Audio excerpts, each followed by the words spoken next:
തീരുമാനങ്ങളിൽ ഞങ്ങൾ സമരം തുടങ്ങിയത് ഒളവണ്ണ, പെരുമണ്ണ, പന്തീരങ്ക പ്രദേശങ്ങളിലെ ജനങ്ങളെ ബുദ്ധിമുട്ട് മുന്നിൽ വെച്ചുകൊണ്ടായിരുന്നു.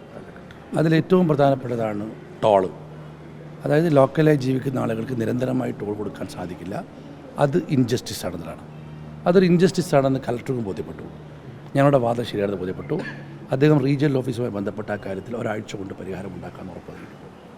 രണ്ടാമത്തെ പ്രധാനപ്പെട്ട പ്രശ്നം സർവീസ് റോഡുകളായിരുന്നു. അതിലേറ്റവും പ്രധാനപ്പെട്ടതാണ് കൊടൽ നടക്കാവിൽ റോഡ്. അവിടുത്തെ പ്രധാനപ്പെട്ട പ്രശ്നം സർവേ നടക്കുന്നില്ലായിരുന്നു. അത് റവന്യൂ ആയിരുന്നു ചെയ്യേണ്ടത്. തിങ്കളാഴ്ചയോ ചൊവ്വാഴ്ചയോ സർവേരെ വിട്ട് ആരംഭിച്ച് 15 ദിവസം കൊണ്ട് ആ പണി പൂർത്തീകരിക്കാമെന്ന് ഉറപ്പ് നൽകി. പിന്നീട് മലാപ്പുറം ജംഗ്ഷൻ അടുത്ത ആഴ്ച തന്നെ അത് സഞ്ചാരയോഗ്യമാക്കാമെന്ന് ഉറപ്പ് നൽകി. മൂന്നാമത്തെ കാര്യമാണ് ഹൈലൈറ്റ് മാൾ ഉണ്ടാക്കിയ ജംഗ്ഷൻ. ഹൈലൈറ്റ് മാളിൽ പണി ആരംഭിച്ചതായിരുന്നില്ല. തിങ്കളാഴ്ച പണി ആരംഭിച്ച് 4 മാസം മാക്സിമം ഒരു പോലും ഇടവേളയില്ലാതെ പണി തീർത്ത് സഞ്ചാരയോഗ്യമാക്കാമെന്ന് ഉറപ്പ് നൽകിയിട്ടുണ്ട്. ഇതിലേറ്റവും പ്രധാനപ്പെട്ട് ഞാൻ കാത്തിരിക്കുന്നത് ഇപ്പോഴും കലക്ടർക്ക് ഇൻജസ്റ്റിസ് ആണെന്ന് ബോധ്യപ്പെട്ട ടോൾ പിരിവിൻ്റെ കാര്യത്തിൽ ഒരാഴ്ചക്കുള്ളിൽ കുറേ കൂടി അനുകൂലമായ തീരുമാനം ഉണ്ടാക്കാമെന്ന് കലക്ടർ ഉറപ്പ് നൽകിയിട്ടുണ്ട്. അല്ല, ഞങ്ങൾ ഈ ഒരാഴ്ച കാത്തുകിടന്നില്ല. കാരണം ഈ മീറ്റിംഗ് ഞങ്ങൾ സംതൃപ്തരാണ്. കാരണം തീരെ ഒരു കാര്യവും കുടനടക്കാൽ റോഡ് പ്രശ്നമൊക്കെ അനന്തമായി കിടക്കുകയായിരുന്നു. ഒന്നുമല്ലാതെ കണ്ടില്ല. ആ നിശ്ചലമായി കിടക്കുന്ന ആൾ അവിടെ ഒരു പുരോഗതി ഉണ്ടാക്കാൻ സാധിച്ചു. രണ്ടാമത്തെ കാര്യം മലാപ്പുറം വലുത് അടുത്ത ആഴ്ച തുറക്കാമെന്ന് പറഞ്ഞു. നാഷണൽ ഹൈവേ തൊട്ട് ആളുകളുണ്ടായിരുന്നു. മൂന്നാമത്തെ കാര്യം ലുലു മാൾ നമ്മുടെ ഹൈലൈറ്റ് മാളിൻ്റെ പ്രശ്നം. ഹൈലൈറ്റ് മാളിൻ്റെ എന്താണെന്ന് അനിശ്ചിതത്വം വരുന്ന നാട്ടുകാർക്ക് അതിനൊരു തീരുമാനമുണ്ടായി. പണി തിങ്കളാഴ്ച ആരംഭിക്കാമെന്നും ഇടവേളയില്ലാതെ തുടരാമെന്നും 4 മാസം കൊണ്ട് പൂർത്തീകരിക്കാമെന്നുള്ള പരിഹാരം ലഭിച്ചു. ഈ 3 കാര്യം ഞങ്ങൾ പൂർണ്ണ സംതൃപ്തരാണ്. 4ാമത്തെ കാര്യമാണ് ടോൾ പിരിവ്.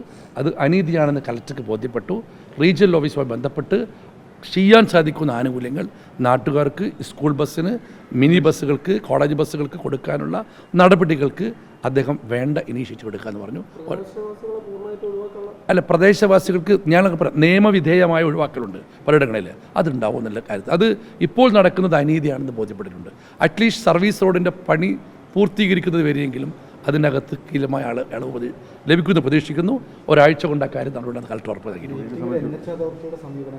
NH അതോറിറ്റി സമീപനം എന്ന് പറഞ്ഞാൽ അറഗൻ്റെ സമീപനമായിരുന്നു. ഇതിൻ്റെ കാര്യം പറയാമല്ലോ.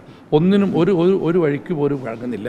മാത്രമല്ല അവരെന്തോ പഴയ ജന്മിമാരെ പോലെ നിൽക്കുന്നത്, നമ്മളെന്തോ കുടിയാന്മാരെ പോലെ ധാരണ. പക്ഷേ ബീഹാറിനെ ഉത്തർപ്രദേശ് കേരളത്തെ കമ്പയർ ചെയ്ത് ബഹുമാനോട് MP അതേക്കുറിച്ച് ആദ്യമേ നന്നായി പറഞ്ഞു. ഇതിൽ പരിഹാരം ഉണ്ടായിട്ടില്ലെങ്കിൽ MP തന്നെ നേരിട്ട് വന്നിരിക്കുമെന്ന് പറഞ്ഞു. പാട്ടാണ് പോയത്. പക്ഷേ അവരുടെ ധാർഷ്ട്യമൊക്കെ തന്നെ അത് കലക്ടർ എടുത്തൊരു സമീപനം പോസിറ്റീവായിരുന്നു. അതിൽ തന്നെ ഞങ്ങൾ ഹാപ്പിയാണ്. അവരോട് ഞങ്ങൾ കൃത്യമായി പറഞ്ഞിട്ടുണ്ട്, ഈ കാര്യങ്ങൾ കൃത്യമായി നടന്നിട്ടില്ലെങ്കിൽ കോൺഗ്രസ് ഇവിടെയുണ്ട്, പൊതുജനമുണ്ട്, സമരവുമായി തന്നെ വിരുദ്ധ പറഞ്ഞിട്ടുണ്ട്.